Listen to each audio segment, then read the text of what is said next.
What is up, everybody? Welcome back to another episode of Chicken Bone Alley, brought to you by Earl Ramey Racing Engines, Profab Headers and Exhaust, SRI Performance, Stock Car Steel and Aluminum, and RK Motorsports Consulting. What is going on?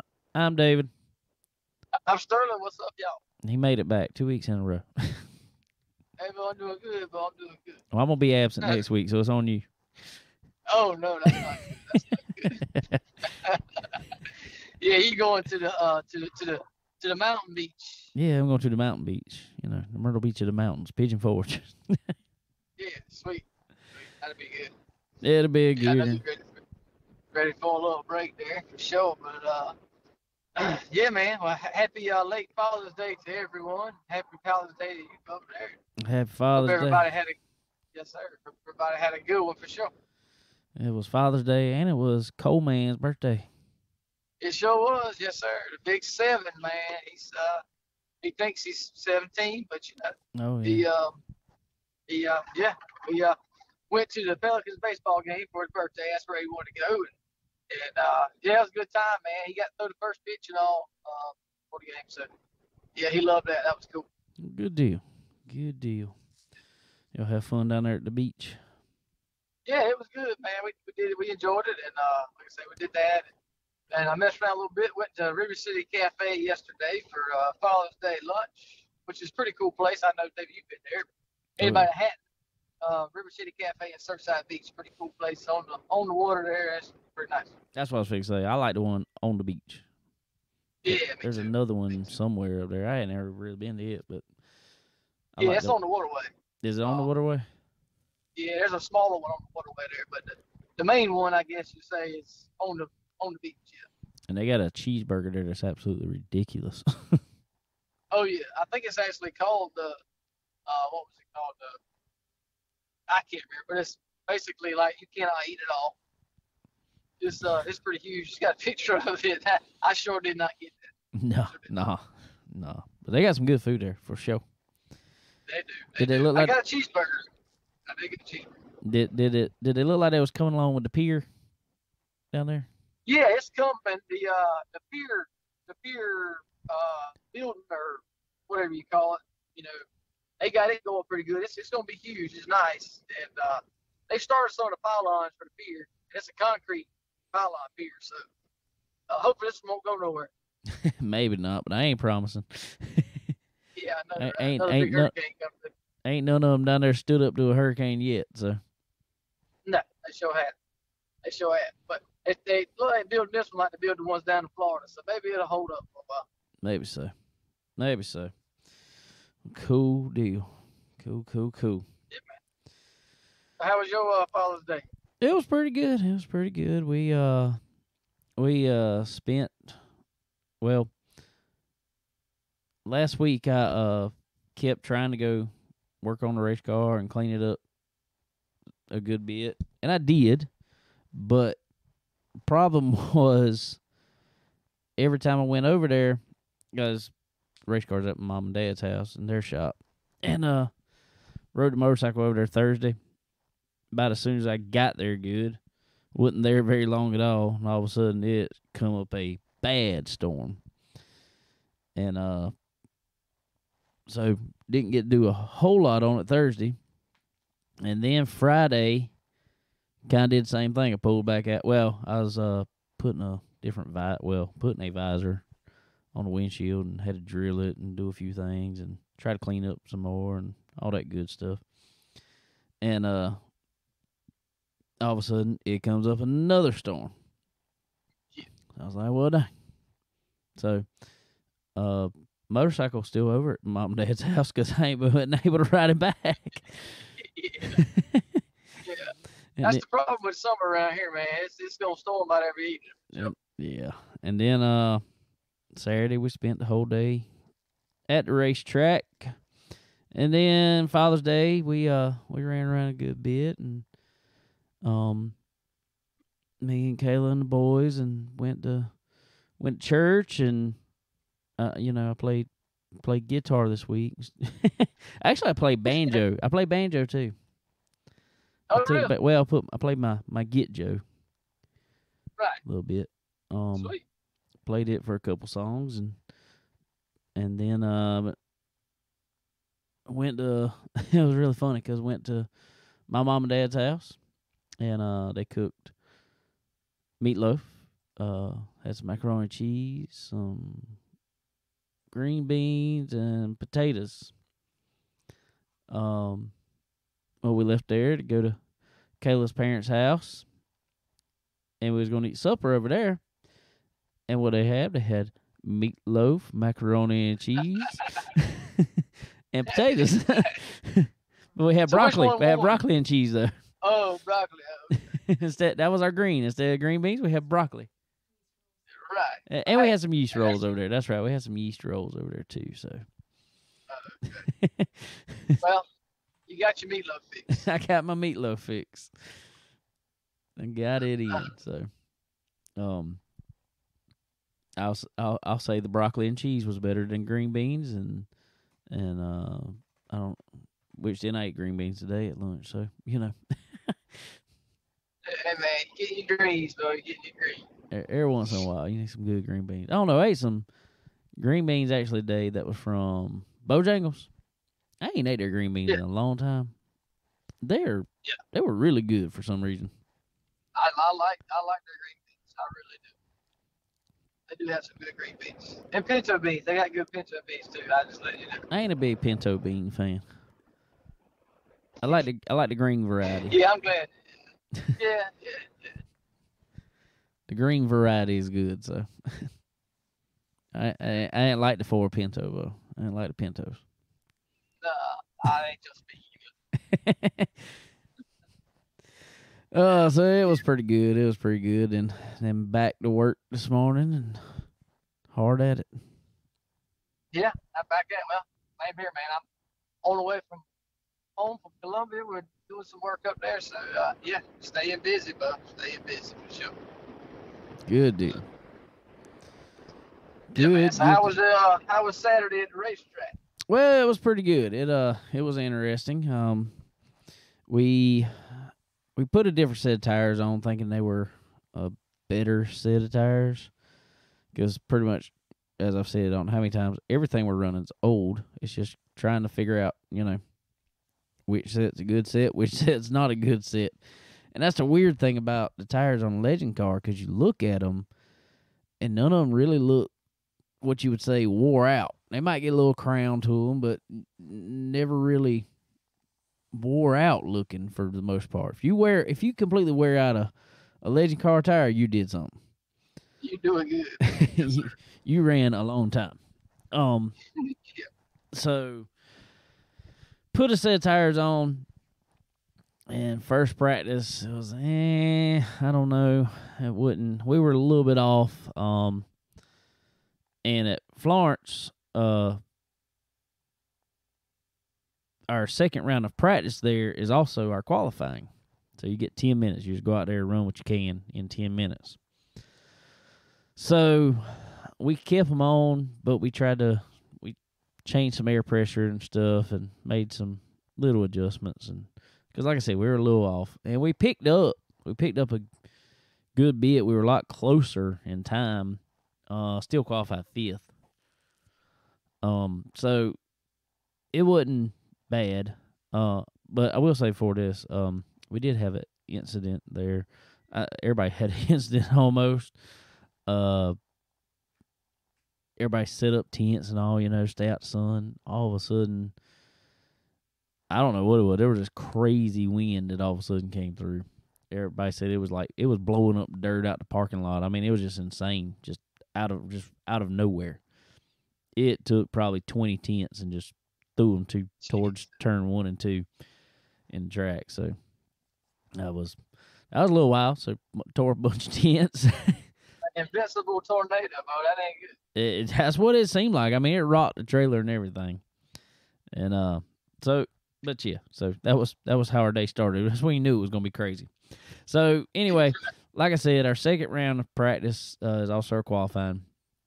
We picked up a decent amount, but it still wasn't good enough. We qualified 5th.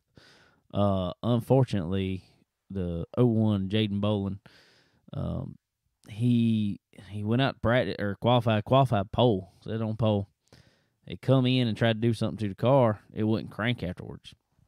So they started trying all stuff and nothing would get it. And he told me he thought his ECU throttle bodies, kind of messed up on it. But so not sure. Which I did see where he posted on Facebook today that what they thought was the issue wasn't the issue. So they were still working on it. So it must not have been that. So he wasn't able. Good Lord, yes I know. So I feel for him. But they got a lot of experience at it. I imagine they'll have it figured out. Right. Because I think they put on there he's gonna try to run. He was running somewhere Friday. I don't remember where it was, but he's gonna run Dillon Saturday. So anyway, that put us, since he wasn't able to make the main, that put us starting fourth. And I ain't even gonna lie, we changed tires, changed back to set we had on last week that we thought were worse, which we ran good last week, but we thought were not as good tires because they had probably more heat cycles on them. But we took off in the main, started fourth. By the time we made turn 3, we was in second. Sweet.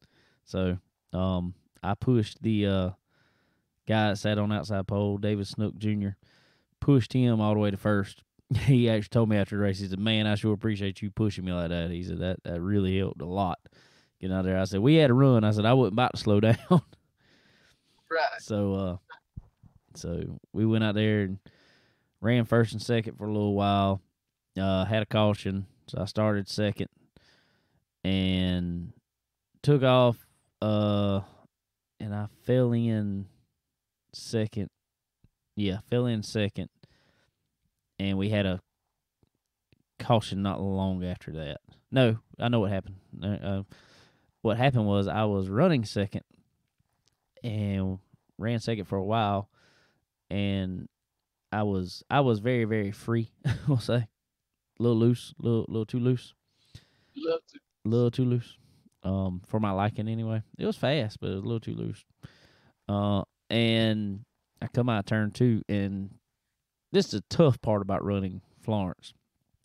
Is there's one line in this track for us. Now, for late models and street stocks, everything else, they can roll a little more momentum on the outside than we can. But for us, it is down as close as you possibly can get to the wall in the center of the corner and on almost to exit of the corner. On both ends, you got to be as close as you can to the inside wall. Well, I was already a little free, so when I got free in the center one time through 1 and 2, I hit the inside wall coming out of 2 with the left front tire, and it kind of jumped up in the air. You can see the in-car of it.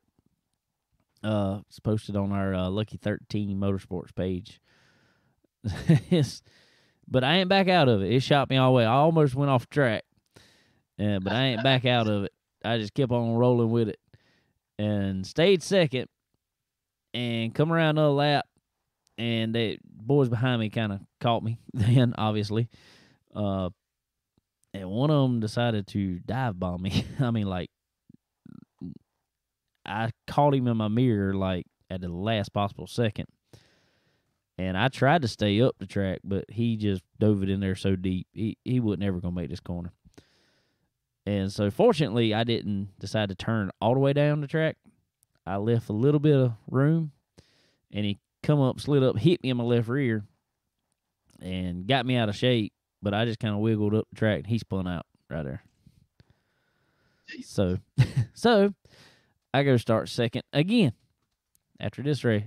Well, I wasn't trying to play no games. I even told him this. I said, I wasn't trying to play no games. I said, we got to the line, and I heard you go take off, and then everybody kind of backed off. Well, I backed off, but somebody just nailed my bumper. And so when they hit my bumper, I just stayed in it. And so we ran first there for a second. And then David Snook Jr. was able to get back by us. Then I ran second, bunch more laps. It stretched out to the end at that point. And it just, the longer we ran, the less bite I just had all the way around the car. Kind of like tires get hot and just, I ain't gonna say it was loose or tight. It was just, you go in there and it might be one this lap, it might be the other, just depending on how you turn in and how you were braking. So just trying to find a good balance in the car was tough for me. So yeah, and well, I'm tired. Like you say, it's hard. It's hard to judge when you've got tired of that heat cycle long for sure. Yeah, so I ain't complaining. I mean, we're running good. We showed we can.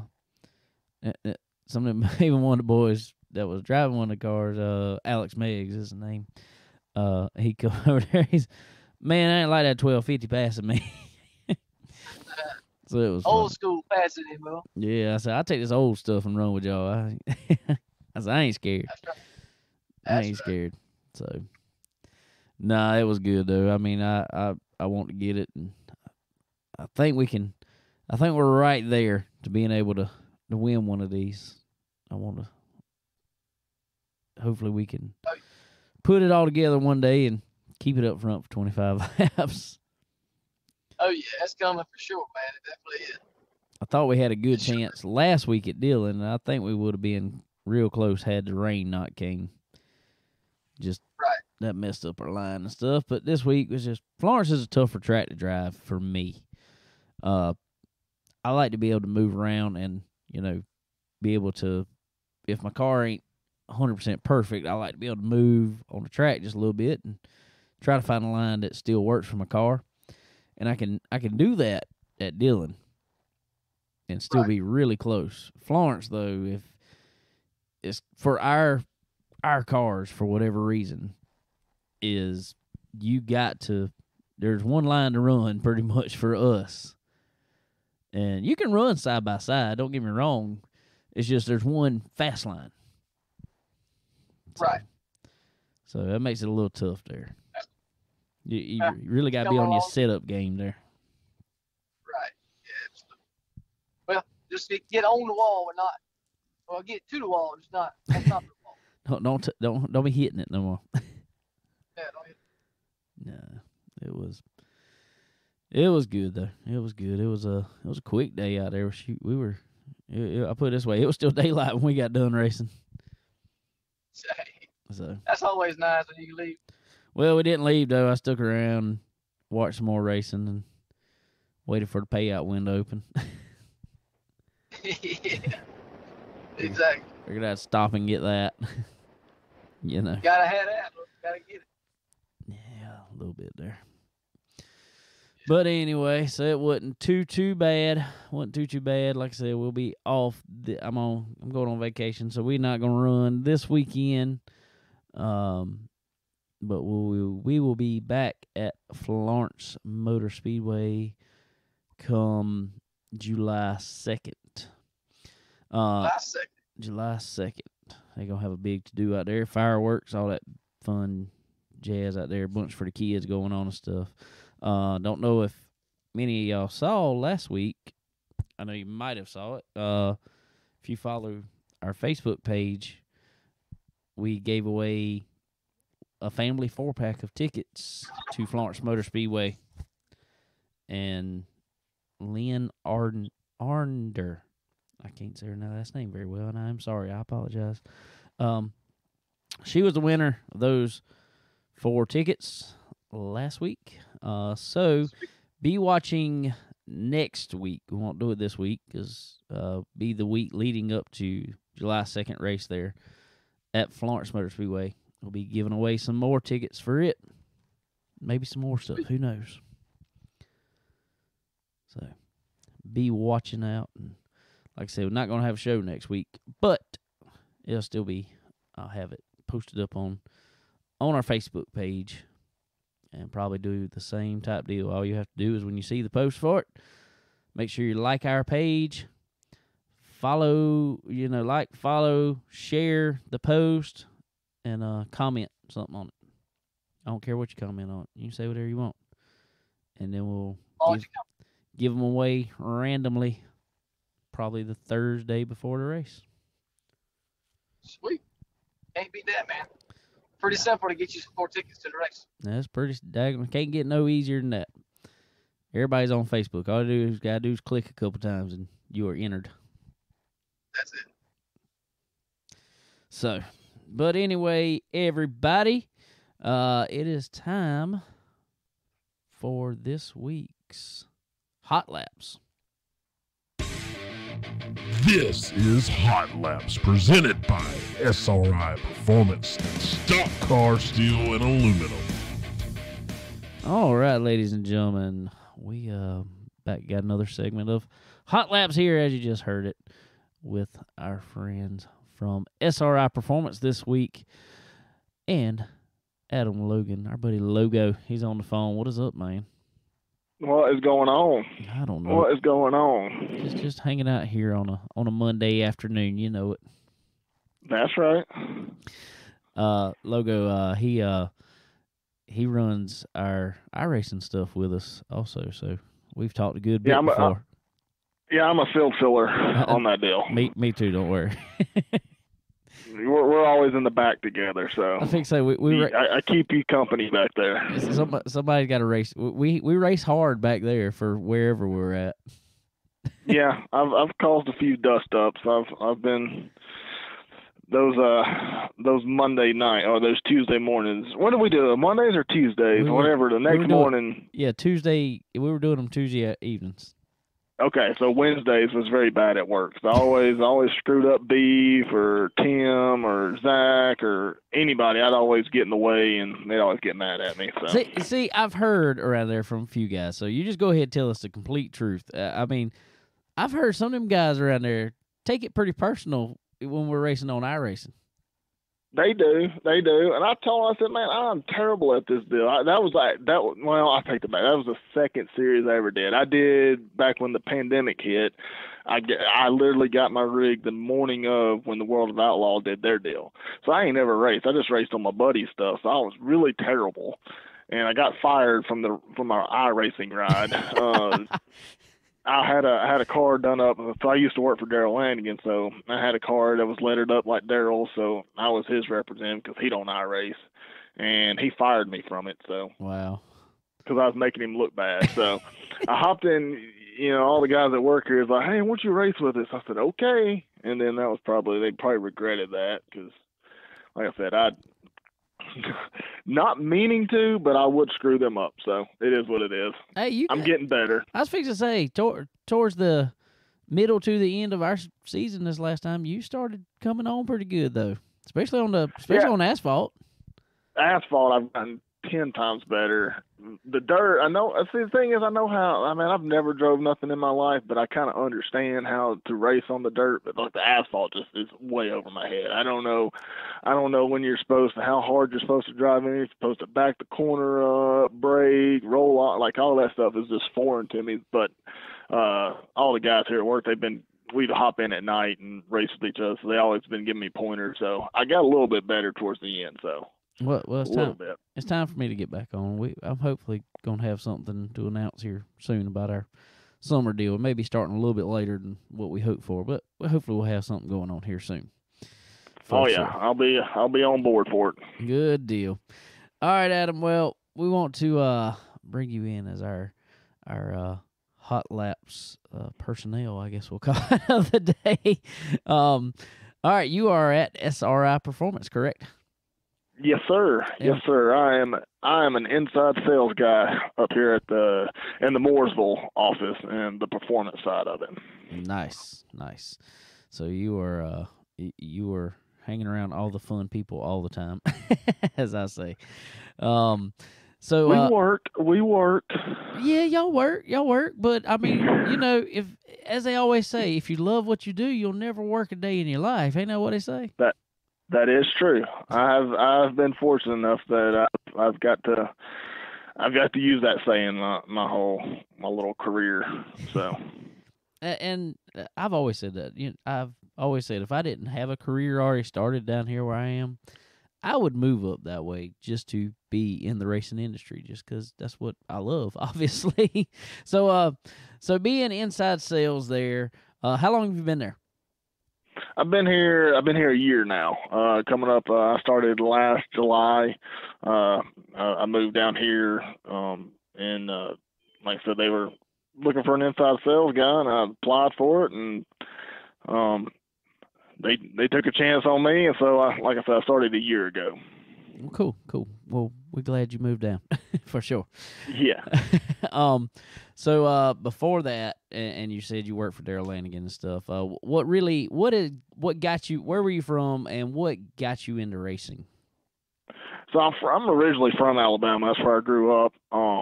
And really, my dad got me started in racing. I think I was about 7 years old. He come home one day and was like, "Hey, you wanna go to a race?" And so he took me. They had a little asphalt track, probably about 20 minutes away, Huntsville Speedway, and he took me there on a Friday night, and I pretty much fell in love with it. Then, that night, just being at the races, and so did that for probably about a year. We just went to the asphalt track every Friday night for the most part. And then I think it was probably next year or a year and a half after that, Dad's like, "Hey, there's a dirt track. It's actually closer, and they race on Saturday nights." And so we went to that place. And then after that, I become as everybody calls me around here, I become a dirt dauber, and kind of didn't really go to any more asphalt after that. Just went to the dirt races, and I guess you can say the rest is history. Just pretty much just grew up a fan, and then there was a guy in town. I think he raced like a street stock or a bomber car or something like that. But his garage was on Main Street, and I passed it every day going and coming home from school. And so I was just like, man, I got to go check that out. I'd go see him on Saturday nights racing, and he was pretty good. He'd win all the time, and I was like, man, that's cool. He's right down the street. So Mom stopped, a few days out of the week and let me go look around the car and kind of, kind of be up close and personal with it. And that just struck with me. I was like, yep, that's what I want to do for the rest of my life. So. Well, there you go. And as you said, the rest is history. Well, the rest is history. Yeah. So I did. Like I said, I grew up like just going as a fan and watching it, and then like I said, I just wanted to get more involved and just started kind of hanging around the pits with a few guys, and just started putting tires on, taking tires off for a few guys, and then I think when I went to college. I went to Tuscaloosa, University of Alabama, so I was real close to like the Mississippi crowd over there around Columbus, Mississippi and stuff like that. Why not? And I just really got hooked up with that David Brazil, and he really took me under his wing and, kind of showed me, what it is to, travel regionally and, what it takes to really work on a race car. And like I said, when I graduated college, he pretty much got me my first full-time racing job with the team that he was driving for, and then it just took off from there. So did you jump around a little bit team to team there? Well, I raced with him for about a year, and then we were just doing regional stuff. We'd race around Mississippi. We'd hit like at that time the Show Me was at West Plains, which was pretty close to us. So we'd go to Show Me 100, the Topless up in Batesville. Just kind of hit, regional stuff and a few big shows when they'd come around. And then I just really thought, man, I love it. I want to do more. So I contacted the guy, Ronnie Stuckey. I was like, hey, I know all the guys that travel up and down the road and the guys that, really do it professionally. I know we were, I did it as a job, but like the guys that travel, do Lucas, World of Outlaw, stuff like that. And so he got me hooked up with Daryl Lanigan, and I pretty much moved and started working with him in 2012, and pretty much just been with him, ever since then. And I know a lot of people are like, man, being on the road with a race car, that's great, it'd be cool to do. And don't get me wrong, going race to race is cool, but that can be kind of a tough life, can't it? Oh yeah, it's pretty much we would start in February down in Florida, Speed Weeks, race down there we would go down there for a month. We'd always go probably about a week ahead of time and test. That was our test for the year. We'd bounce around a few tracks, testing some stuff, and, what we wanted to try for that year, or get a new car out. So we would pretty much spend the whole month of February down in Florida, and then when you come back from Florida, normally it was about 2 to 3 weeks, and then it was go time. We never had really an off weekend until like World Finals. So it's a very you've got to love it, because like I said, there's no vacation time, there's no sick time. It's pretty much you go race on the weekends, come back on Monday, wash up, maintenance, and hit the road again. So I was fixing to say, a lot of times I know them guys are back on Monday most of the time and leaving out again Wednesday a lot of times to hit a race on Thursday, and so that's it was the good thing about where he was located up there in Union, Kentucky, is we were centrally located, so we could always leave for the most part on Thursday nights and make it to where we were racing that weekend at a decent time. Some people, if they live up in Pennsylvania or Georgia or right. We have some guys travel with us from Texas and stuff, like they would stay out on the road more than we would, but that was a good thing about our team. We were, pretty close to everything. So any chance we did, we got home. We never literally stayed out for, more than 2 or 3 weeks at a time. Right. If races were scheduled, of course we'd stay out. But if we could, get done on Saturday night, we'd come home and work out of our own shop and get ready that way for the next races. And I've always heard, tell me if this is true or not, I've always heard Daryl can be a little bit of a neat freak when it comes to that shop. Oh yes, it's a good and bad thing. I mean, I really enjoyed working for him. Me and him got along. We saw eye to eye on a lot of things, but it's just like anything. If you respect you respect him, he put his heart and soul and his resources into his own race team. So like, you wanted to take pride in that's our race car, that's our race shop, that's our hauler. So yeah, I mean, he was a clean freak. I mean, you could eat off the floor in the shop. Same way with the truck and trailer, but it always, I mean, it makes you feel good that, hey, you got nice equipment, you want to take care of it. It just made everything much easier to work on. Pretty much you would spend Monday cleaning everything. Nothing come into that shop dirty.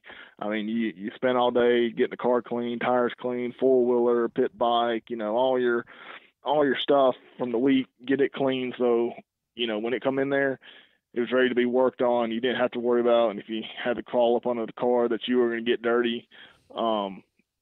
Working on it or anything like that. So he is a clean freak, but it's a good thing. Oh yeah, you know what I'm saying? Sure. It was a very good environment to work in. Oh, for sure, and I mean that in the best way possible when I say that, because I wish I could do that with my race shop, because that would be awesome. I get to working too fast and I don't take time to clean the stuff the way I need to. That's my downfall, I guess. I think we would, honestly, I mean, I look back on it and I'm like, man, I spent a lot of time cleaning. Like, if you were just working on the car, like, we wouldn't, like, you'd just take time out of the day, like, okay, you got done working on the rear end or whatever you were working on, you take all them tools, take them over to the pit box, you clean them, put them away, and then you moved on to your next project or what else needed to be done that day.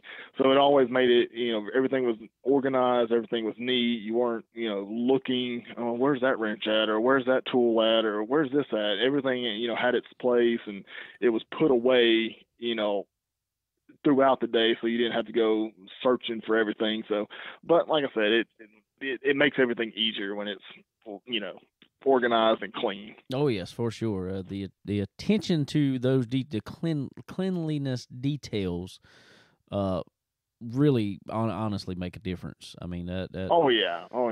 If you go in our trailer, everything had its spot. You didn't have to dig around, old dirty parts or anything like that. You can just go to the cabinet and I need a spindle. There's all your spindles. They're all wrapped up nice and neat. So, you wasn't getting a dirty part out. It didn't have 3 inches of dust on it. Everything's wrapped up. You just grab it out of the bag and put it on the race car. So, like I said, some people look at it like, my God, that's way too much. But when you look back at it, it's like, man, that was nice.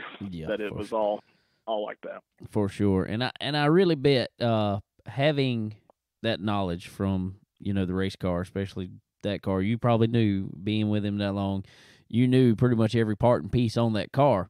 When you decided to go to SRI, that probably helped you a good bit, didn't it? It did. I mean, now I did have a big learning curve because all I've ever, been around was dirt super late models, and I, like you said, I knew how to build that car from the ground up because when we were there, we built Club 29 race cars out of our shop up there. So on top of us racing, the World of Outlaw circuit and racing up and down the road, we were also building customer cars. So I did have a knowledge of what it takes to build a dirt late model and what the guys are looking for. But moving down here, it's big asphalt country. So it took me a little bit of learning curve to learn what, late model stock guys run and the parts and pieces that they go after. And then, super late models and pro cars on the asphalt side. And then, NASCAR stuff. And, I don't deal with a lot of NASCAR here, but, you do get, customers from time to time asking, like, hey, I need this piece and that piece. And it took me a little bit, but, repetition, helped me out a lot. And, this guy come and look for this and you just put it back in your memory bank. Hey, that's what them guys use and that's what they were wanting. So, yeah. But having that knowledge of being around, the biggest thing what helped me is I understood because I was on the other side of the counter. I'm the guy ordering the parts and trying to get this stuff to go race, on the weekends. So that kind of almost a little, not added pressure here, but it's just like, okay, I understand. Hey, these guys, they need that. It's not one of those things. Oh, I don't have it, and it is what it is. And I'm gonna go, try and go the extra mile. Like, okay, hey, I didn't got it right here.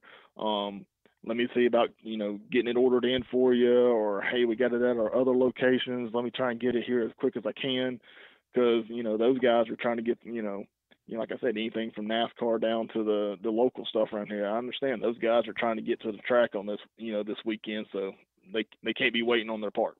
That's right. That's right for sure.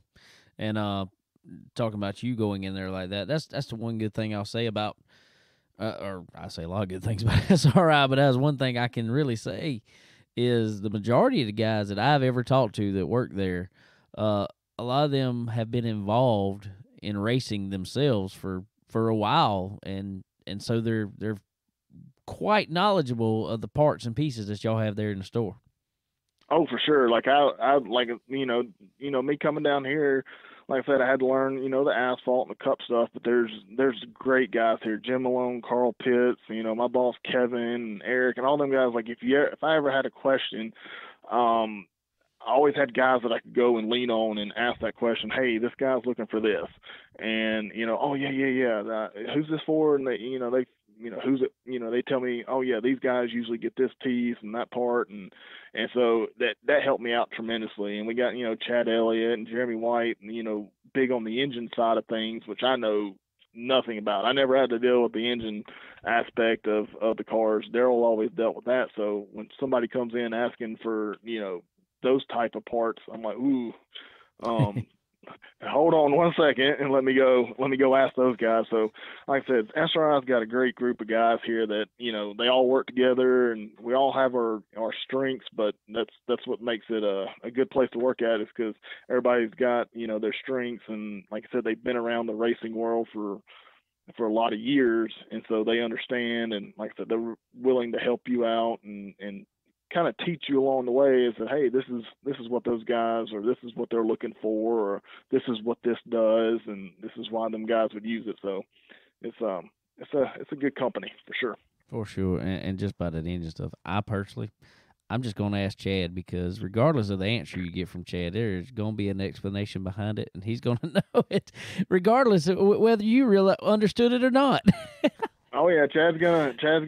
He's without him knowing it or without you asking, he's gonna give you a little explanation, a little teaching lesson of, okay, this is why those guys use that, or that's why we stock this part for that certain situation, is because ABC type deal. So, oh yeah, I like for Chad. sure. He's a buddy of mine. We like to have fun together. So. Oh yeah. Oh, cool deal, man. So since you've been down this way in the Carolinas, anyway, he's still a little up higher than I am, but since you've been down this way, you still catching some races, man? Oh yeah. The funny part is I've probably been to more asphalt races down here than dirt races. I think it's kind of one of those things. I moved down here and I was around dirt racing for I say 15 plus years of that's what I did, working on cars, traveling up and down the road, and going to the World 100s and the Dreams and Cedar Lake and Knoxville and places like that, and Lernerville, and I was kind of like, okay, I've experienced that stuff a little bit. Let me go try. So I've been going to a lot of the cars toured, late model stock stuff around here. With work here, I've taken we've got a trackside trailer that's for the asphalt side. So I got to go to the Snowball Derby last year, take a trailer down there and do that, and off Alabama for the Rattler. So I still go. I told myself moving down here, as much as I love racing, I said I'm gonna do this so I can experience a little bit, some other things besides being at a racetrack every weekend. And I don't know who I was fooling, but I still go to the racetrack every weekend. You moved to the wrong area if you thought that was going to be the case. I did. I know, and that was the one big thing why I wanted to move down here, is because there's, like I said, I've traveled all up and down the country and in different areas, and there is pockets of racing, good racing all over the country. That Illinois area, big UMP area. Wisconsin's got some good racing with the Wissota stuff. I lived up in Wisconsin for a few years, and there's some good racing up there and good pockets. Cedar Lake, they got some good tracks around northern Wisconsin and Minnesota that get good car counts. But if you just look at it, day in, day out, this is the place to be for motorsports. I mean, you've got everything. All the NASCAR teams are stationed within an hour and a half of here. So you get to talk to those guys, and you get to, help them guys and get to know them.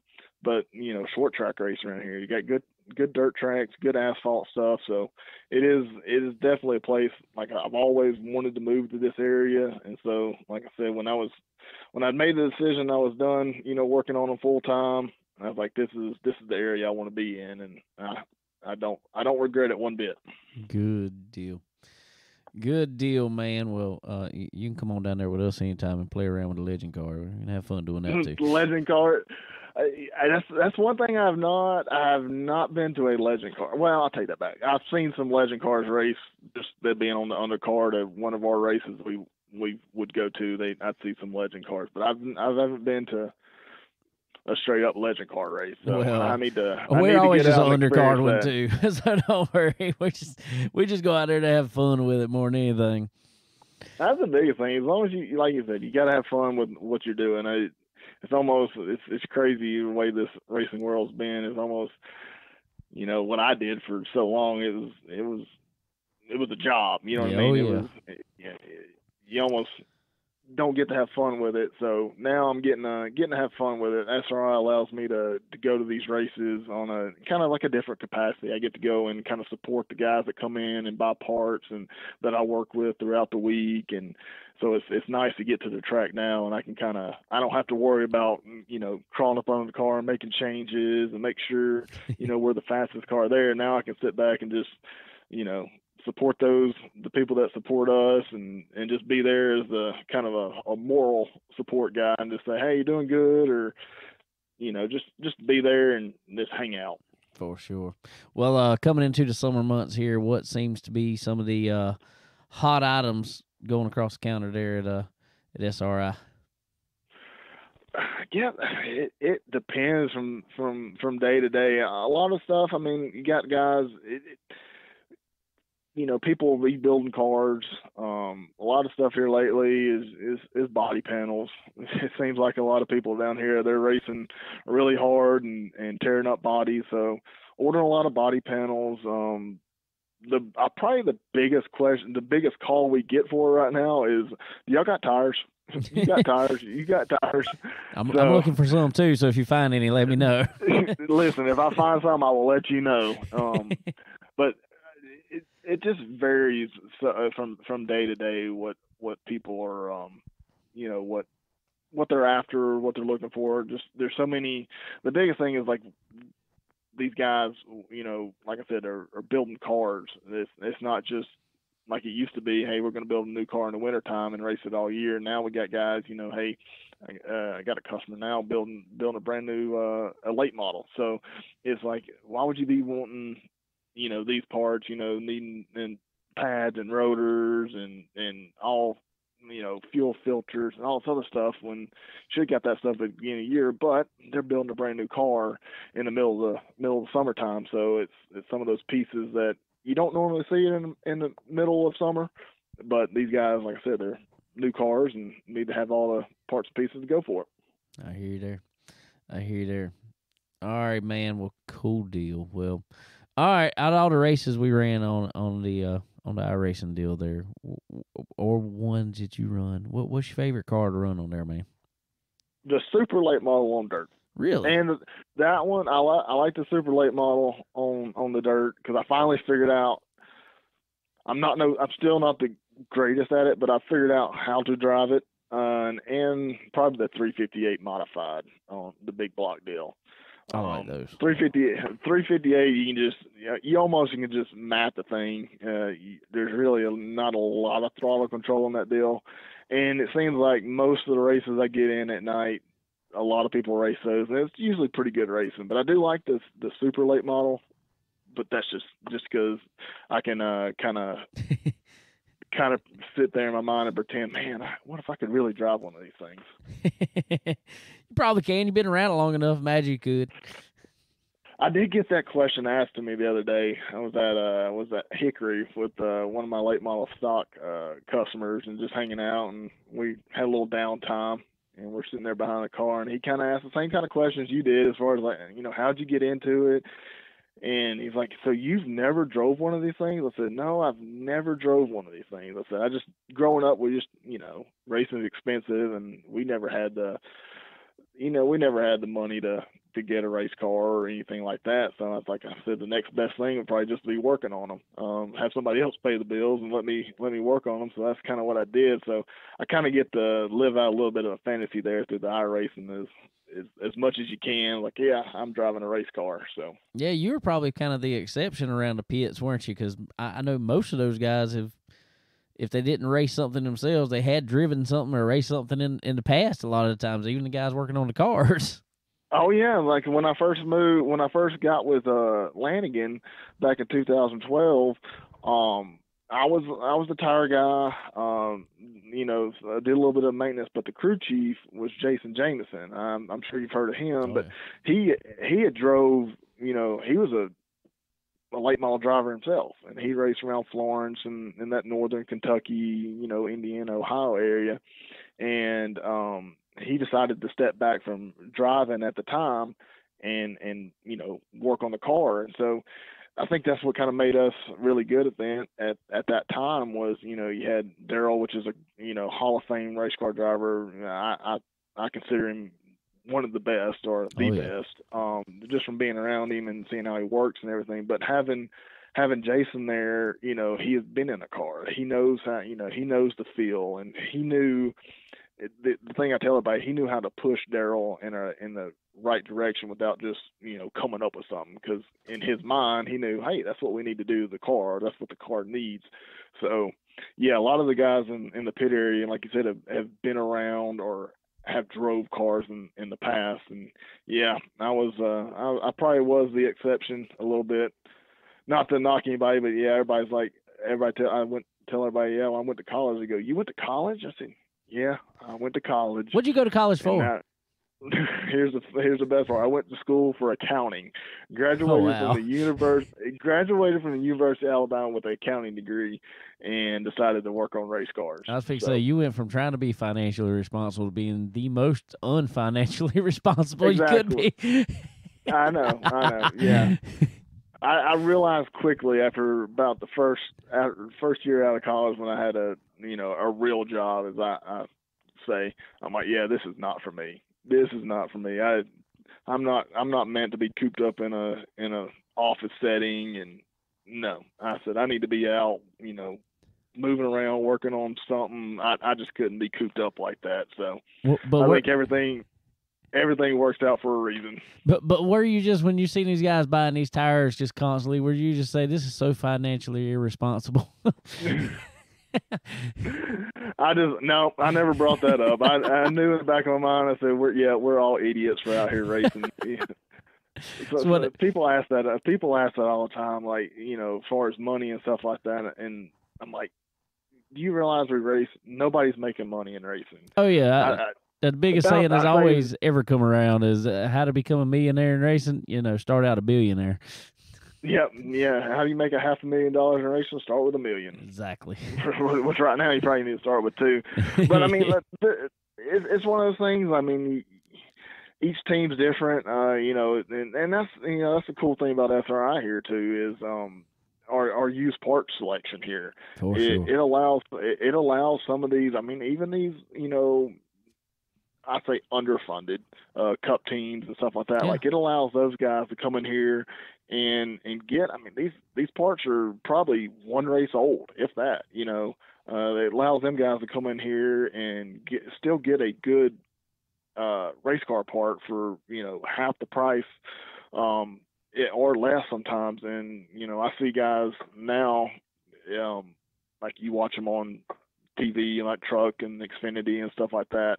You look like, man, I just sold that. I know what that guy's got on his race car, and he's running top 10 and stuff like that. So it kind of, that's the cool thing about here too. And some of these, local, asphalt guys and dirt guys come in here, and they'll pick through our shelves and everything else and come get pieces. And like I said, it just allows those guys to be a little bit more financially viable than just buying new parts all the time. So, but yeah, I went from trying to be real financially sound to, I'm going to work on race cars. Well, that's awesome, man. Well, good deal, buddy. Well, we sure appreciate you coming on and hanging out with us today, man. Yeah, for sure. Yeah, thank y'all for everything y'all do for us here at SRI. No problem, man. We couldn't do it without y'all. So, everybody go head up there to SRI Performance and go see Adam up there hanging out at the in the parts counter up there. He'll hook you up on all the parts you need. That's right. All right, man. We sure appreciate it, and that is this week's Hot Laps. All right, appreciate Logo coming on there for Hot Laps with us this week. Yes, sir.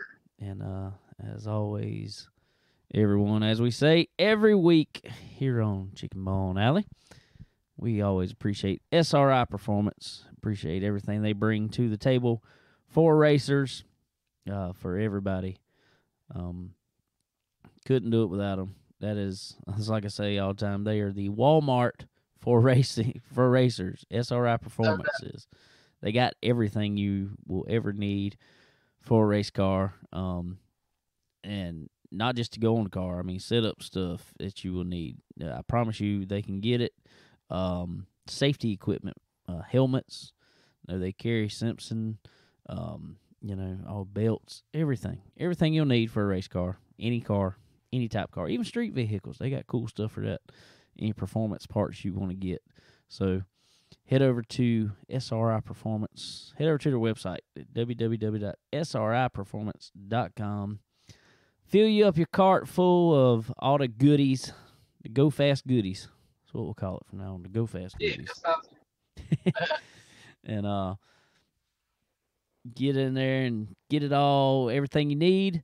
Go check out at that checkout screen. Go to put in a promo code CBONE, TNSC is in Chicken. BONE 10 Get yourself 10% off at time of checkout. Also, the same deal with stock car steel and aluminum. It's that time of year, guys. We know it's that mid-season deal where you have beat that car up first of the year.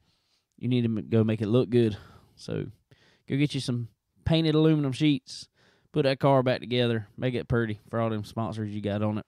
Or make it pretty so you can draw more sponsors to it. Who knows? And everything else, all the other type materials they got there. Sterling's having fun with materials today. Yes, sir. I sure have. I've been searching, trying to figure out what something was. But if you need some help with anything, need to know what kind of material you need to use, call them up. They can definitely let you know what would be the best for that certain application you need. Well, if you need any more of this crazy material you got there, Sterling, I imagine stock car steel and aluminum could probably find it for you. They probably can. Some 301 cold work statements. That's what I need. That's what I got to find. What you got to find. Hey, not easy to find, but they probably got it. Hey, they told us the other week they had some shipped out of Germany, overnighted to a customer. Wow. I said I'd have hated to pay the shipping bill on that. I promise you, I hate to pay the shipping bill. Oh man, it's crazy. That is crazy. Yep, they definitely look out for the customers for sure. So definitely check them out. For sure. Well, all right, ladies and gentlemen. We talked about, last time run Dillon talked about Florence Motor Speedway this week. But coming up July 9th at Dillon Motor Speedway, there's a race that will be going on that mean a whole lot to a whole lot of people. The Charles Hutto Memorial race will be held there at Dillon Motor Speedway. And let's go to the phone and get some details about it. All right, ladies and gentlemen, on the phone now, gentleman coming on here, his name's Mr. Jerry Smith. Jerry, how's it going today, buddy? Man, it's going good, but as always, it's famously hot in Columbia, even when everywhere else in the state seems like it's cool. So we had less humidity today, so they said that was a good thing. That's what they said. Yes, sir. I got to agree with that. The humidity was a little bit less. I've worked outside a good little bit today, so the humidity was less. So don't worry, it'll be back Wednesday for sure. Yes, sir. Unfortunately, my job is a little bit outside, a little bit inside. I work for the Columbia Police Department, so I try to stay inside the vehicle as much as possible. I don't blame you one bit. Mine is inside. It's inside, but it's in a shop, but the door's wide open and everything else. So yes, sir. I know exactly how you've been feeling, and 'cause it's been a little warm, but well, things are heating up around here in the racing world. I reckon that was a good lead in there. But yes, we got some special races coming up. But I want to let you, first of all, kind of introduce yourself and who you are. And we got some special races coming up you want to tell us about. Yes, sir. I'm Jerry Smith. I've been around racing my entire life. I was probably at the racetrack a couple weeks old the very first time I was ever there. So, it's been in my blood. I've raced anything that has wheels and will go around and around in circles. I've probably raced it. Give up the racing, started just turning wrenches on race cars and just, kicking back and enjoying that side of the aspect there. And got hooked up with a good friend of mine, Miss Charles Hutto, who was big into supporting racing. He was a racer himself, but he was general manager at Town & Country Ford, and he sponsored a lot of races, a lot of race cars. He was very generous to the racing community. When Frank Kimmel started the Kimmel series, Charlie jumped on board there and was the main sponsor for the series there. That's why when we had the wings on the street stock cars there at Rockingham and Bristol, they had Town & Country Ford on it. He wanted to give back to the racing world. He enjoyed it, but he also wanted to give back. And me and Charlie, we worked together for I guess about 12 years. Charlie finally decided that he was going to give up racing. He had a couple grandsons coming up, and they were getting into motocross racing. So he sold his race car stuff and started supporting his grandsons in their motocross racing. And both of them young gentlemen, they did Lawson and Colton. They did very well. Lawson, the youngest one, actually made it all the way to the Loretta Lynn championship series up in Tennessee. And Charlie, he was always right there with them grandbabies when they were at the racetrack. Back in August of last year, Charlie was at a racetrack up in North Carolina, and he had told his wife and his daughter that he had a little twinge in his shoulder. You know, it weren't too bad. He thought maybe he just pulled a muscle or something or other, helping him push the bikes up to the starting line, and decided to go get checked out. And unfortunately, he had a massive heart attack before he ever made it to the ambulance and passed away. You know, Charlie was like a brother to me. You know, we were the same age, just a couple months apart. You know, we talked every single day. He had about a 30-minute ride home from work, and I had about a 30-minute ride. So, you know, we eat up that 30 minutes riding down the road, talking to each other, talking racing. And even when he got out of it, you know, he wanted to keep up with what was going on. If he heard a rumor, he called me to see what I knew about it. And every Saturday night at the racetrack, he was always texting me, you know, because I do help somebody else now. And he would text me and say, okay, you know, how y'all practice? You know, how did y'all qualify? You know, make sure you call me after the race and let me know how things done. And on that night, I normally don't have my phone on me when I'm at the racetrack. I check it when I get ready to leave. Sometimes I'll check it a couple times during the day. I seen I had, you know, about 5 or 6 missed calls from different racers. And I was like, what in the world's going on? You know, why is these people calling me? You know, weren't no special race or nothing. You know, I can expect that if it was a big race. We were at Florence Motor Speedway running our super truck when that happened. So I'd called one of them back, and he said he heard a rumor and wanted to know if it was true. And I'm like, well, what's the rumor? I'll tell you if it's true or not. He said that Charles had a heart attack and passed away.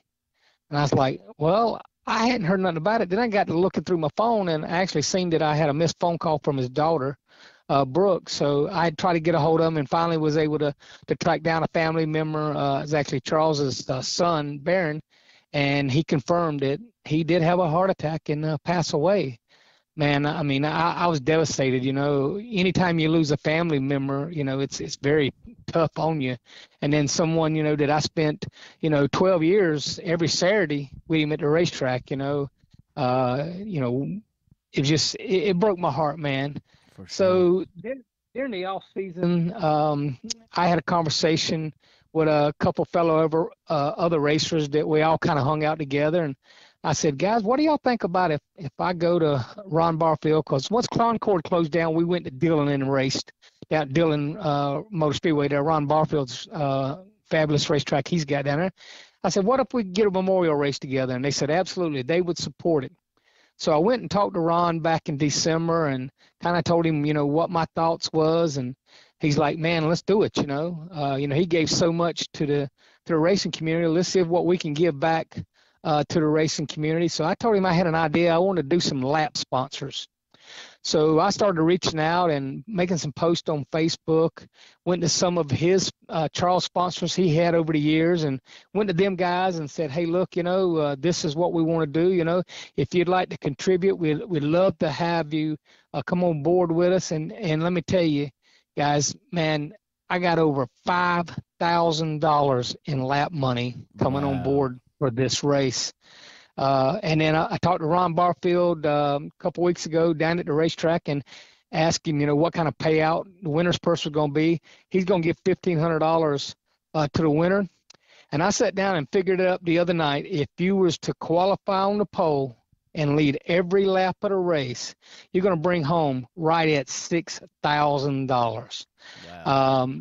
And the reason that, you know, the whole $5,200 is not going to win because some people wanted to sponsor different laps. You know, we got some people says, I want the 5th place finisher to get my money. You know, I want the 28th finisher or the last. Yeah, I even had somebody sponsor the last place finisher, you know, to get some money, you know. But it's about $5,200 I got a couple more PayPal sent to me today. So it's probably time we get done. It's going to be $5,500 total money we're bringing in just off of lap sponsors. Town and Country Ford in Charlotte, where Charlie was at for 35 years, they came on board with $1,000 total lap money, $300 for the pole award. They got several other laps in there. Iron Horse Motorcycles in Monroe, North Carolina, they wanted to do the halfway break that we have on here. Capital Dodge, which is where Charles was working at when he passed away, they came on board with $500 and spread their money out on laps throughout the field. 75 lap race, somebody can win $6,000. That's a big time street stock race for us guys around here in the Carolinas. So I'm expecting cars to come in from all over the place. When we have our New Year's bash at Dillon Motor Speedway, we have cars come in from Wisconsin, Connecticut, New Hampshire, Vermont, Virginia, North Carolina, South Carolina, Tennessee, Georgia, Florida. Cars coming from everywhere, and I'm kind of expecting that also. I know that Ron's race at the middle of the year, his Mass Series race that he does, that middle race is normally the lowest car count, but you can still expect 25. Then I'm expecting to be 50-plus cars. It would not surprise me whatsoever, especially with this kind of money. The phone calls I'm getting, text messages that I'm getting, these guys is, chomping at the bits to come on board. And, we want to give it back to the racers. That's why I decided to do the lap sponsors to try to bring this money in. And I'm going to tell you guys, I was overwhelmed. I put it up one day, and by the end of that day, I probably already had close to $2,000 just that very first day. And the more people, I got a $100 one today. Guy called me and said, hey, look, I'm interested in doing this. My car number's 28. So whoever finishes 28, I want to give them $100. Well, I tell you what, you got anybody for 13th yet? I do not have nobody. Well, I do have 13th, but listen, I've had to double up on laps. Well, what? Since that's my number on my legend cars, okay. 13, Chicken Bone Alley and Lucky 13 Motorsports. We're gonna put in another $50 for 13th place. Okay, that's awesome, fantastic. I appreciate you guys doing that for us. And if anybody wants to come out there, because I had people wanting different laps, and some people wanting the same lap. So I was like, okay, well, listen, we're going to have to double up. I got so many people, just wanting to do it.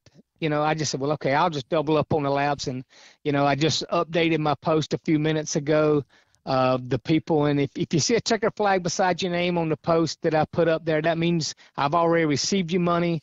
I do have a couple that I believe I've received money from, but I can't find where they sent the money to.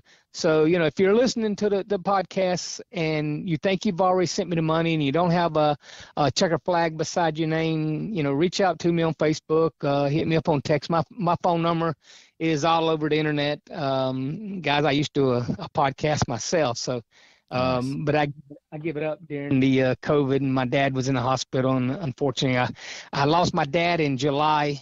Mm-hmm. I lost Charlie in August. And I lost a good friend of mine also in April. So 2021 was kind of rough for me. So I decided I wasn't going to do no podcasts, and I haven't started it back. There's plenty of people out there doing it now. I just tried, y'all guys, I reached out to y'all guys and said, I'd like to come on board to try to promote this race. Man, I'd love to see us get, over $6,000 in lap money, and then Ron, like I say, putting up $1,500 to win this race. We should have a lot of coverage. I know I've reached out to some people that's got some connections to some TV stuff, MAV TV and stuff like that. And I think Ron Barfield has reached out to MAV TV to try to get this broadcast. It won't be live on MAV, but it'll be, played at a later date. Come back and put it up on that. But I've already got somebody that's going to film the whole race no matter what, and we'll get that put up on YouTube as a bare minimum. That sure. So people can go back and watch these races. So that'd be awesome. That is going to be awesome. That is, I can't think of many races here in the recent past, especially in street stock, that have paid that kind of money. So that is.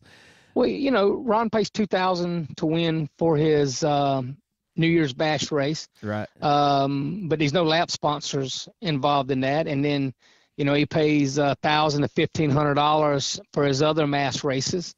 But I did confirm that he's going to pay $1,500 for the winner. And then, like I say, now with all this lap sponsors, that just, to me, that makes my heart feel good. That just shows me how well Charles Hutto was loved and respected within the racing community.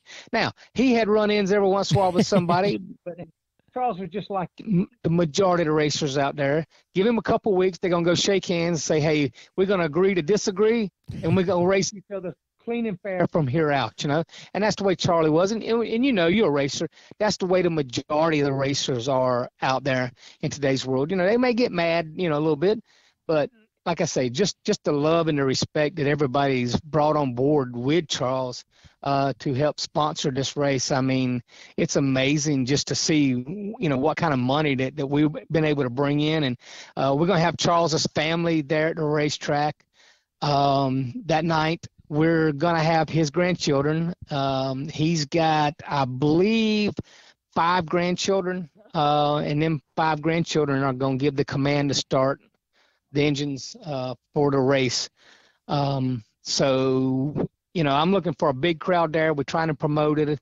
I've been trying to put the word out, every place that I can possibly put the word out, and y'all's podcast is definitely going to help that because I know you guys have a pretty big following with that. We're going to have a lot of the sponsors like Capital Dodge is going to have some people down. Wayne Town and Country Ford, several of his people from up there is going to be down at the racetrack also that night.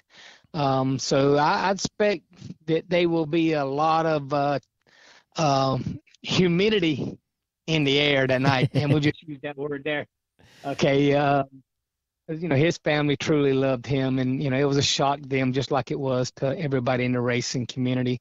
And I just want to see this go off without a hitch and everything turn out good. And like I say, I'd love to have 50 cars show up there.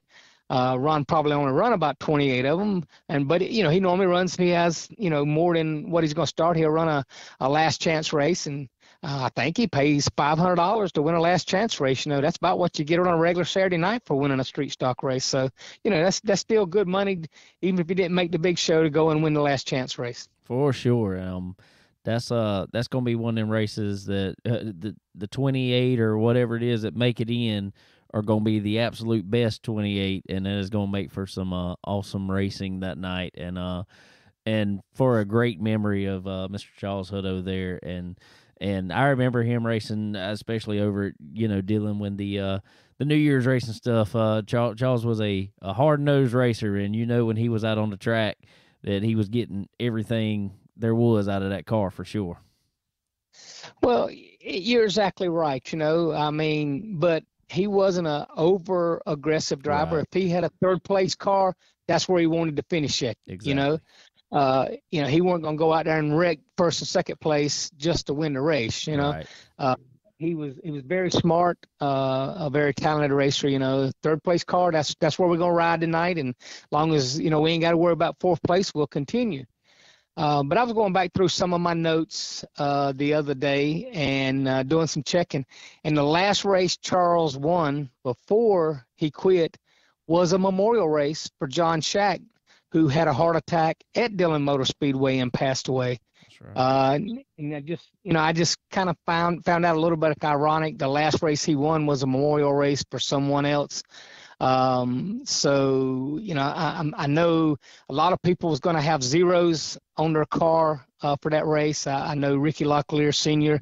is going to make some zeros with the font like Charles run on his car, so we can put the zeros, which we have a lot of decals out there that I had made up right after Charles passed away that we passed out at the New Year's Bash, a memorial decal. But Ricky Locklear Sr. is going to make us some decals, and we're going to try to get decals, that zero font decal, on as many race cars as we can possibly get them on. And we'll give them to anybody, to put on anybody's race cars. But we're going to try to take care of the street stock guys first, sure. Get as many of them guys with their decals on there.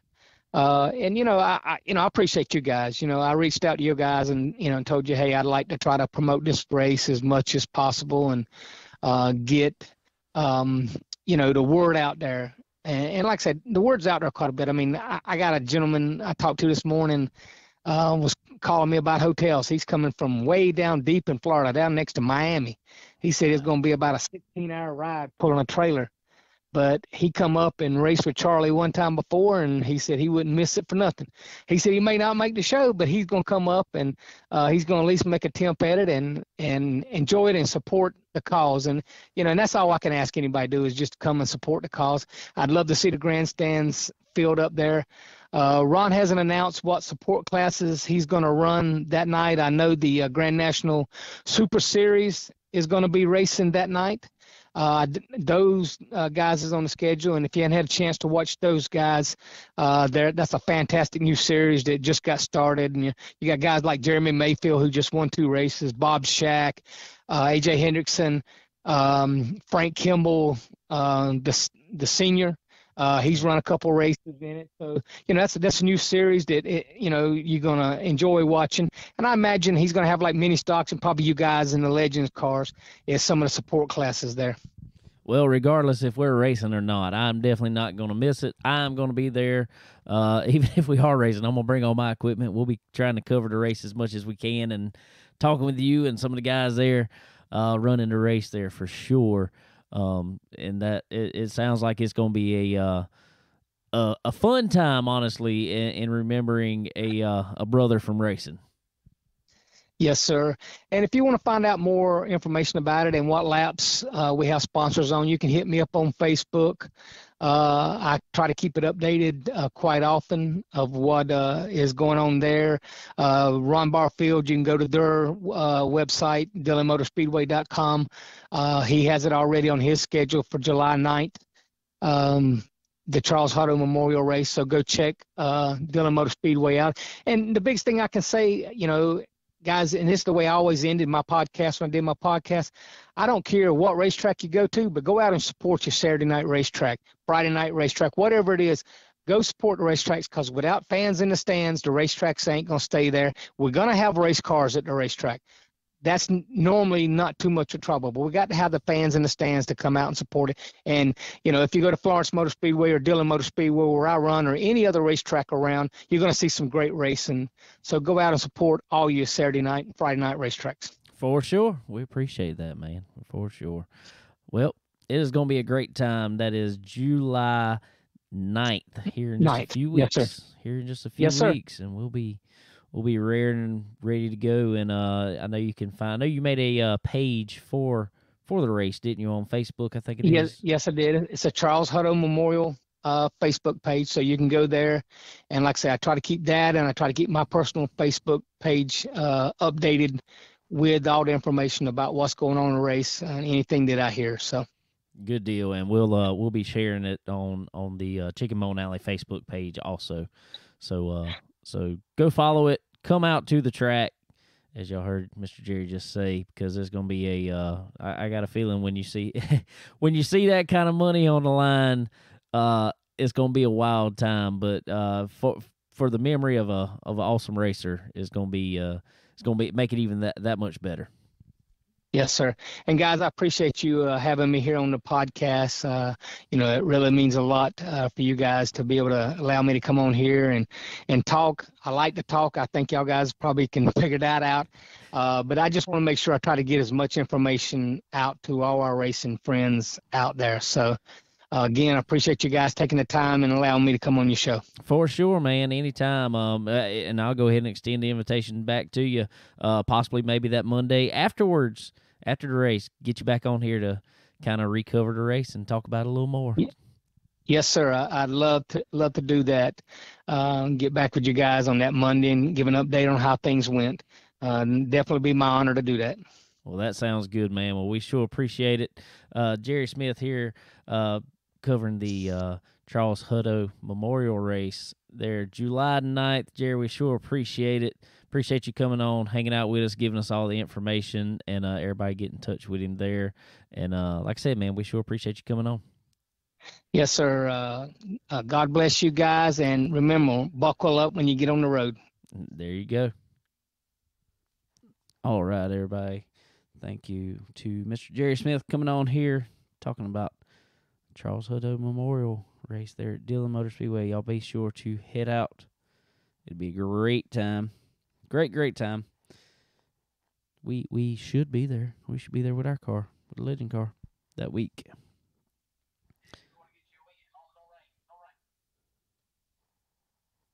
Hopefully we can make it happen.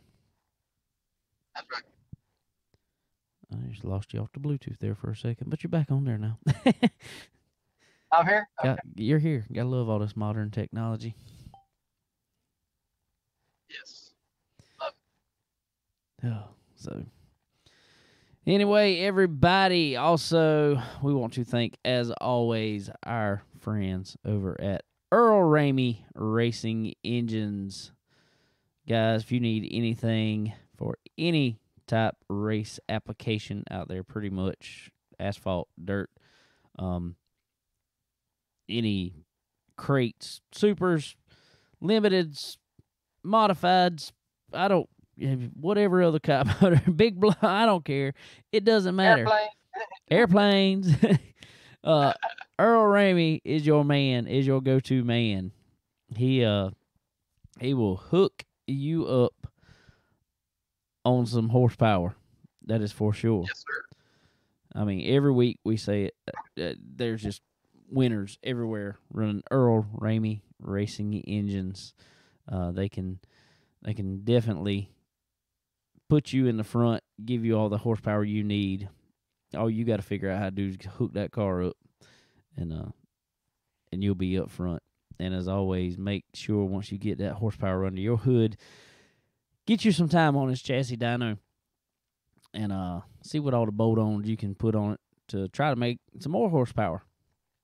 And Earl pretty much tell you probably what's going to make the most horsepower on it. And one of the things he does on there is a lot of times he'll tell you Profab headers is the way to go. Profab headers and exhaust. Head over to Profab, get you some shiny stainless headers. And that thing, not only they look good, but they're going to put out some awesome numbers on the dyno for you, and just be some of the best headers you ever put on your car. And so head over there, talk to our buddy Andrew Garris. Tell him we sent you. He'll hook you up with some of the best stuff on the market and be ready for it for sure. So go get them. But this next young man here coming on, he's got some of them shiny Profab headers on his car. Let's go talk to him. All right, ladies and gentlemen, on the phone now, he is coming off not only his first super late model win, but his second also in 2 days. The wheel man here, Mr. Wil Herrington. What is going on, man? How you doing, bud? I am wonderful for a Monday. Not doing as good as you, though, man. Man, you had yourself quite a weekend, buddy.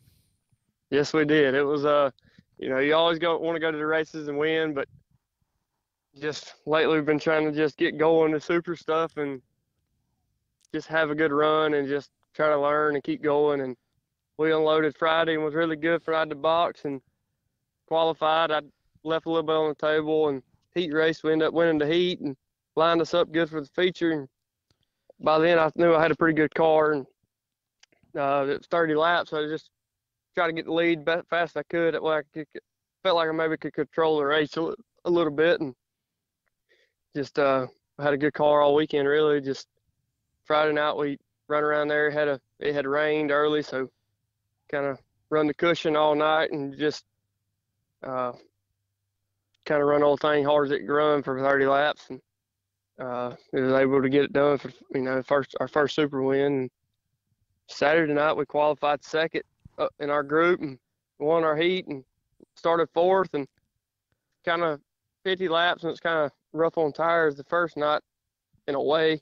So kind of got just riding there a little bit, and they had some leader had some mechanical issues and took out another car, and ended up getting to second, and again just cruising around there. The bottom kind of started coming in. I got down there and cleaned up and kind of started latching up, and I was one of the first ones to get to it and kind of took the lead. And after that, just trying to make sure I didn't mess up and make sure I had some rubber left on the tires when we got done. And both nights worked out for us. For sure they did, man. That was the clash at the mag down there. That seems like a track that you have obviously really come to take to, man. Yeah, we kind of Phoenix, East Alabama had a race that was, it's a lot closer for me to go to East Alabama, but we've had a good track record at Magnolia. I think we were 3 for 5 when we went over there, and so I kind of want to go back and run super there. I've always just wanted to do that, and they were paying pretty good money. We could get us 2 days of racing in, and just something about that place. It reminds me some ways. It reminds me of Cochran, and that's where I grew up at, running. So it just seems to fit me, and just kind of went over there and had a good weekend, really. I hear you there, man. I hear you, and it's crazy the way it is with tracks like that.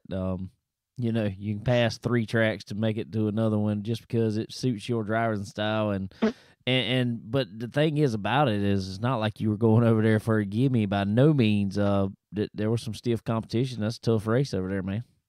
Yeah, and there's a lot of them guys that race a lot, in that area. The Rickmans are good, and BJ Robinson. There's a bunch of guys that follow that series that are really good. Kay Diller, me and him, we got into a little slider battle there Friday night, and there's a lot of good cars that were over there. And that's like I say, you're not gonna go run a super race nowadays. It's gonna be a gimme. No. Or really, you're not gonna run a race in anything in any class that's gonna be a gimme. Everybody in every class has got them figured out. It's just all racing stuff nowadays. For sure, that is for sure. All right, well, we talked to you a while back, man. Back when you was running crates all the time and really putting on a show in them, you really got to know them. Then you decided to step up, try your hand at supers, and just looking at it from the inside out, man, or from the outside in, and talking to you a few times, it's almost seemed like it's been a little bit of a love-hate thing. You love to do it, but it's been tough for you, man. It's been really tough. We've done it, and we've done it with our own car last year, some back and forth between the crate and the super. And this year I've decided where I'm going to try to run more. I'm going to try to do more super stuff than crate, just because I felt like going back and forth was hindering me with the super stuff a little bit. And, I've run a lot more bigger races this year. Not that I think that's the best idea to do, but I've been driving for Colton Miller out of Birmingham, and he's been wanting to run some of these bigger shows, and we've been going to them. And it's just, them guys are really good at that stage, and it makes it really that much harder when, them guys got 3 or 4 full-time employees, and, it's just during the week, it's just me and my dad and one other guy kind of around the shop working. And then we got Brian that comes up, Thursday or Friday, whatever day we're going racing. And, it makes it tough when, they race 80 to 100 times a year, and we race, 60 times a year. It makes it tough, but we're trying to stay with it and stay digging. I think some of them races, some of them big races you go to, you learn a lot. And when you come back home, I think it pays back off to go to more like a regional type show, like kind of what we went to this weekend. And it helps going to places too. Like we run some super races, went to some of the places this year that we don't know that great, and I've never been to. So yeah, I think it's really tough, and it really gets you down and stressed out sometimes, but just try to stay with it. And eventually something like Friday and Saturday was hoping was going to, pay off for us, and it did. For sure, man. coming off some of the bigger races I've seen you run here lately. Well, not even here lately. Just watching you run, especially over the past 2 years, jumping into Superman. It was, and it is for anybody. So, I'm not saying just about you. For anybody jumping in a super, that is tough, and especially going up against the talent like you just said that is in this country is racing supers now. You're not just going to jump in it and be up front. But it has seemed like y'all have had tough times, but you've had good nights too, for sure. Maybe not wins always, by no means, but it seems like y'all have been progressively getting a little better. And the more you've been traveling, going to different types of tracks, to me, looking at it, seems like you're coming to know that car a little better and know the power a little better, and just learning what these tracks, what it takes to get around these tracks. Yeah, I mean, that's what I tell folks all the time around here that race, locally and just crates and 602 stuff. They're getting started and they're getting frustrated because they're not running good or stuff like that. And they don't have many races under their belt. And I said, look here, like this, it's all hard, but the only way you're gonna get better is to keep doing it. You're gonna get frustrated, you're gonna get down, but you got to stay with it and keep racing. I had to take some of my own advice sometimes. Just you just kind of got to keep your head down and keep digging. Like went to Eldora, we had good speed all weekend. We made 2 prelims. We didn't make the big shows like we wanted to, but I mean, we made 2 prelims, and I mean, I was excited. I was happy about it. There's a lot of cars that went up there that didn't. That's what I was fixing. That's what I was gonna say, man. Is Eldora, y'all impressed me. Like I said, making them prelims when you're racing with 140 cars up there. Getting in any of those shows up there is pretty daggone impressive, and like you said, y'all look like y'all had decent speed up there. We did, and that's like we took my car to Magnolia. We made just a few kind of small changes to it, some stuff we hadn't ever really done in the super stuff, and I think we may have hit on something there that fits me a little better. And when we get ready to go, it's gonna be a couple of weeks before we run again. We take some weekend off to kind of regroup, and we got a vacation coming up, so I think when we get back rolling, I think we're gonna have something, a good starting point again, and maybe we can start, running up front. Maybe we got all our bad luck out of the way. We had some bad luck there for a month or so, and maybe we got it all out of the way. We can get rolling. For sure, man. Going from running the crates like you did for years and running so good in them to now running in the supers and now winning in the supers. What is it that you could tell somebody that seems like one of the biggest differences in driving the cars? I think a lot of the speed has me messed up. Like sometimes I feel like I know I'm going fast, but I don't really feel like I'm going fast. I don't know if that makes sense or not, but I run harder. I run too hard. Where I'm used to a crate car, I can run it I can run it really hard and it don't hinder me as much. But in the super, I can slow down a little bit and still have plenty. The motor, can take care of more of it than more or less trying to keep the crate wound up. And I've learned, even Friday night after going back and watching the video, I could have slowed down some at Magnolia and been just as fast or faster than what I was going. It's just some stuff like that. And the tires are a lot different. And trying to learn the tires and how to cut them and cycle them and stuff like that to what I like. And, it's a big deal there. That's what beats you in big teams a lot of times is they know the tires really good and what works for their driver and stuff like that. So just trying to get all that on the same page makes a difference. All right. Well, I know they're all good and they all feel great, but which one felt like you just liked it that much more? Was it the Friday night win or the Saturday night win? That Friday night one was like a big relief. Like just getting that first one out of the way and not taking anything away from the other car I drive, but just to kind of be able to do it in my family-owned car, my mom and dad being there. My dad goes about everywhere with me. My mom don't get to go to all of them, but she's at home watching if she don't get to go to them. But just to have both of them there just I wouldn't ever be anywhere close to where I'm at today without them two. So it was really nice to have them, there and just be in a family-owned car. My dad was number 14, so I've tried to take that number with me, and it meant a lot to all of us, to finally get that first one out of the way. I feel you there, man, because I've always, myself even, I always drove number 13. And I still was on my legend car now. And if I ever ran anything else, I just didn't feel right for some reason. It's like I'm going to still run as hard as I can. I don't know. I just don't feel right for some reason, though. But man, y'all got a good thing going, and both cars, man, and for sure. And I feel like, and really hope that now that you getting that monkey off your back there, sometimes can take. That's all it takes a lot of times. And it's like, all right, I know what we did this time. Let's try it over here, see if it works. And I know you're probably going to throw some of that at the other car too.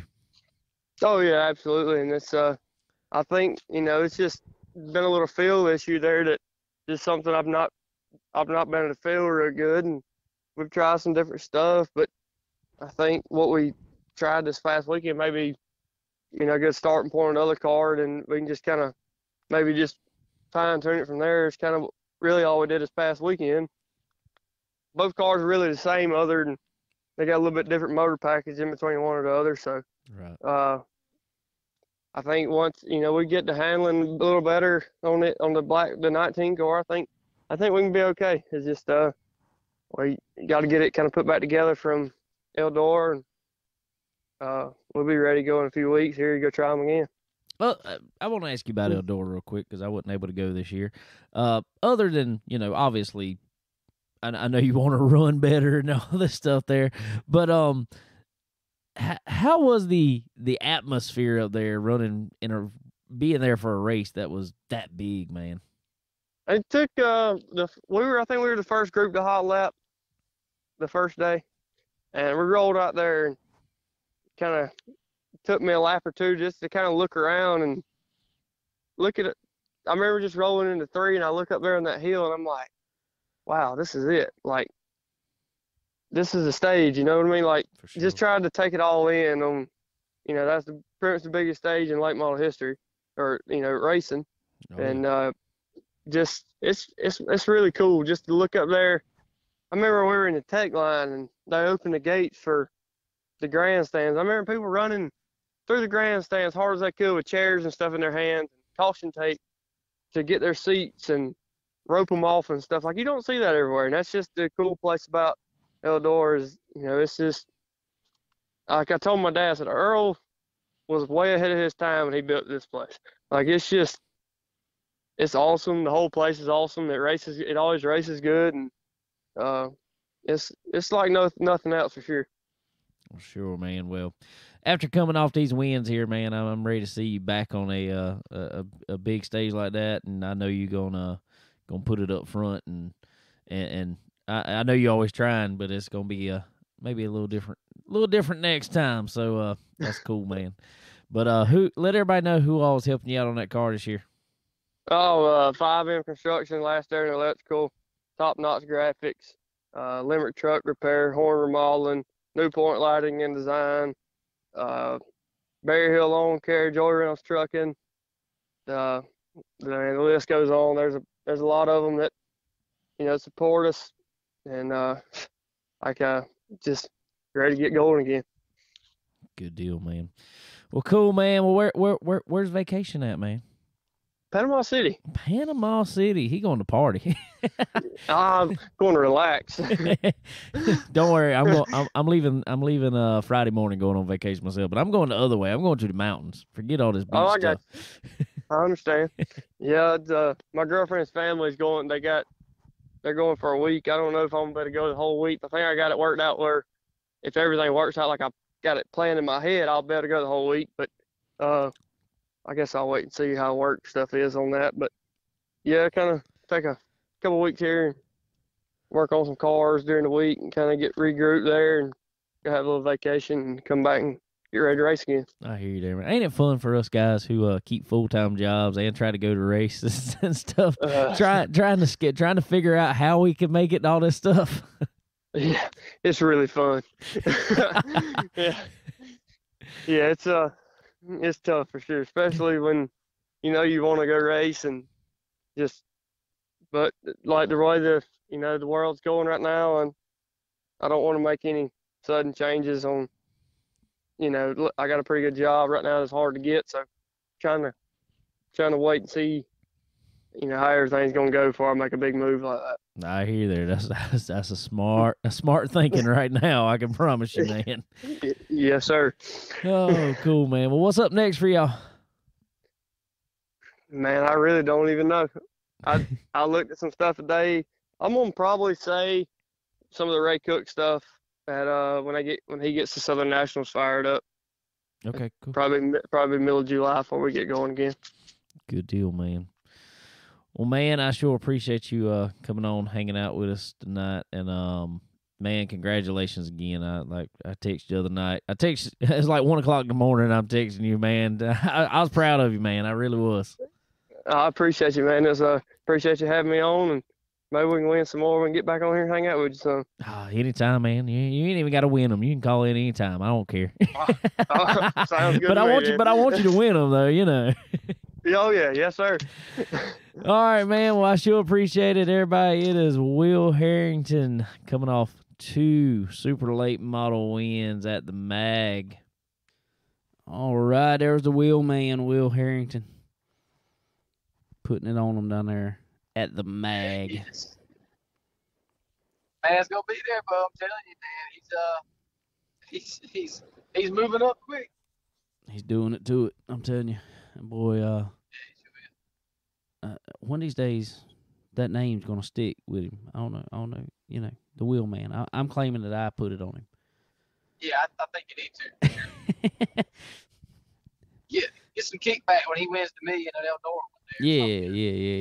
Yeah. Now then we're just calling him the rich man. Yeah. Sure. Nah, it's awesome picking up not not just your first, but your second win in one weekend. That's pretty awesome there. Yeah, absolutely. It sure is. Hats off to them guys. For sure. Congratulations to them. Well, good deal. Ladies and gentlemen, I want to thank our friends over at MPM McAllister Precision Marketing. Ladies and gentlemen, if you or somebody wanting to come up through the racing industry, it's a tough industry. I'm going to tell you that. It's tough to get your name out there. It is tough to put yourself in front of the right people because, as we all know, money makes our cars go round, for sure. Yes. Unfortunately, but yes. Yeah, exactly. So, in order to make a racing career work for you, you're going to need somebody in your corner that knows the marketing game, and there's no one better at that game than Tanya at MPM. She is on top of this. She's in the know with everybody. And I don't care if you're on dirt, if you're on asphalt. She go-karts, sprint cars. I don't care. She knows everybody that you need to know, and so she could put you in front of all the faces you need to be in front of. Have the eyes on you that need to be on you, and not only that, she can some of her social media marketing that she does for you. She takes over your page for you, and makes some of the best digital stuff on there. Puts up race, where you'll be at, upcoming stuff, your finishes, and a lot of times she'll keep up with the guys throughout the day and update it constantly throughout the day. How you practiced, how you qualified, how you where you're starting, and then you finish and everything, obviously. But some of the best graphics that you'll see for racers. She does everything for you on a marketing standpoint. So be sure to head over there, talk to Tanya, tell her we sent you. Faux show. Well. There was a little more racing going on at Knoxville this past week. The trucks were there on dirt. They didn't. I don't know. What do you think? It's almost seeming like, I guess since Bristol has a dirt race and the trucks are there, especially the trucks being that they're with Cup, it is really kind of taken away from that Knoxville race now. I agree. You don't hear near as much about it. Right. Yeah, I think the hype is kind of gone now. Like when we first, they're going to dirt, it was big, but I don't know, man. As much as they try to make stock cars work on dirt, I don't know. It's just, it's falling off a little bit, I think. Yeah, and it really stunk because our buddy Tyler Carpenter went out there to race, ran decent in practice, ran good in his heat race. Drive shaft broke in the race. Yeah. And finished dead last, so that sucked. He was first one out. Yeah, it does, man. So, and it's just, I don't know. It's weird. It's I know the NASCAR guys are supposed to be some of the best of the best, and that goes from trucks to Xfinity to Cup. But it just seems like you would think a dirt guy would be able to come in there and do really good, but them things are so different from dirt cars that it isn't there. Stuart Friesen can't make it happen. There's a lot of them just can't make it happen. I mean, it's not the best one that ever done pretty good with it was our buddy Kyle Strickler. He did pretty good at Eldora with the truck. Didn't do worth crap at Knoxville last year with it, and he so I don't know. Oh, but Jessica Friesen took her little ride. She was first one, I guess, with a truck to flip on dirt. But that truck was built so well, it rolled over. They got her off the berm, and she took off again. Hey, but that's how you're supposed to do it right there. If eventually the right front brake rotor wouldn't have broke, she'd have kept on going. She'd have finished the race. So. Right. And Fox's coverage was so good they didn't even have a video of it. Yeah, that's lovely right there. Now, I'll tell you what. Yeah. I saw the 20-pound dirt clock that Ben Rosen told. That was wild. That was. I don't. Ugh. I don't know. They got to do something. They gonna keep running them on dirt. They got to do something. Yeah, I agree. I think the biggest thing is take the windshields out of them. Yeah, exactly. Definitely should. So, anyway, well, it's been a good one. Been back on it this week. Back on it this week. Absolutely. So, big plans for the rest of the week? Well, I'm gonna work and work some more. That's probably gonna be about it. Yeah, me too. Yeah. But yeah, man, I hope y'all get to enjoy your vacation there. I got Los Angeles coming up in a couple of weeks, so I'll be headed over that way, but a little bit further west than you going. Yeah, sure. a little bit. Just a little bit. A little bit. We're driving, so. yeah, I'm not driving. I'm definitely not driving. Not driving and still about the same amount of time, so. Right. Yeah. Good day, man. Y'all have fun. Hope y'all can get into some stuff. Enjoy yourself a little bit. Hope the weather's good for you. Yeah, we got a bunch of stuff planned already. We got whitewater rafting. One day we got kind of a chilled out day, just kind of doing. But we got it's called the Hatfield McCoy Dinner Feud. We got it scheduled for Sunday evening. Then Monday, a bunch of them's going zip lining. I'm not going to go zip lining. I don't know. I'm not a big fan of zip lining. It's all right. Yeah, It's just, I don't know. It's just, no. So, me and Kayla's not going either. But, so, me, her, Jackson, and nephew Bryce will go find something to get into. We're probably going to go find some go-karts to ride or something. Heck yeah. Sometime or something. Who knows? Head over to Gatlinburg or something while all the rest of them's doing other stuff and hang out. And then come back next Tuesday. Probably later Tuesday, though. I'm not working next Wednesday either. I don't blame you. You always need a day after vacation. At least I need a week after vacation normally. Yeah, I know, right? So. But anyway, everybody, we sure appreciate all the help and support we get on here every week. Want to thank SRI Performance, Stock Car Steel and Aluminum, Earl Ramey Racing Engines, RK Motorsports Consulting, Profab Headers and Exhaust. Also, I do want to throw in there, especially on my car, I want to thank, obviously, SRI's on there. Also, Lee's Tire and Auto. Our buddy John Lee over there, and it was actually his birthday today, so happy birthday, John Lee. Happy birthday, John. Appreciate them coming on the car with me there. Anybody else want to get on a legend car, let me know. We can hook you up. Yes, sir. We got a few spaces left. Yeah.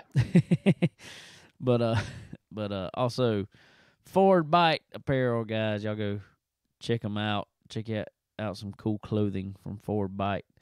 Also Cole Train Vander Hayden, Cole Vandy. He is in his rookie year of 305 sprint cars, and he is in a commanding lead of the rookie standings, which is absolutely awesome. And the last time I looked, it may have changed after this past weekend. Last time I looked, he was inside the top 10, I think it was, of the national standings overall for 305 Race Saver sprints. That's crazy, man. So apparently, the faster they go, the better he is at it. So Absolutely. So that's pretty cool. So y'all check him out. Be following him. You can find a bunch of his stuff on our page. For sure. Also, Checkered. They are the race hub. They're social media for racing.